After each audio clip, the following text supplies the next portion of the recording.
ഒരു ബുക്ക്, അതായത് റോബർട്ട് കിയോസാക്കിയുടെ റിച്ച് ഡാഡ് പുവർ ഡാഡ് എന്ന് പറയുന്ന ബുക്ക് എന്നെ കുറെ ഇൻസ്പയർ ചെയ്തിട്ടുണ്ട്. അതായത് ഇതിൽ പറയുന്നത് നമ്മുടെ പാരന്റ്സ് നമ്മളോട് പറയുന്നത് നന്നായി പഠിക്കുക, നിങ്ങൾക്ക് നല്ലൊരു ജോലി കിട്ടും.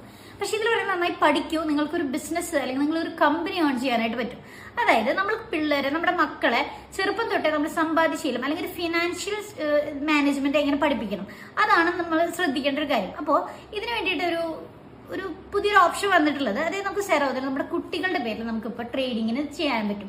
അതായത് അവരുടെ ഒരു ആധാർ കാർഡും പിന്നെ നമുക്ക് സെറോദയിൽ നമ്മുടെ പാരന്റ്സിന് ആരെങ്കിലും സെറോദയിൽ ഒരു അക്കൗണ്ടും വേണം. അത് വെച്ചിട്ട് നമുക്ക് അവന്റെ പേരിൽ ട്രേഡിങ്, അതായത് ഇൻവെസ്റ്റ്മെന്റ് ചെയ്യാൻ പറ്റും. അതുപോലെ തന്നെ സ്റ്റോക്ക് മേടിക്കാം, മ്യൂച്വൽ ഫണ്ട് മേടിക്കാം.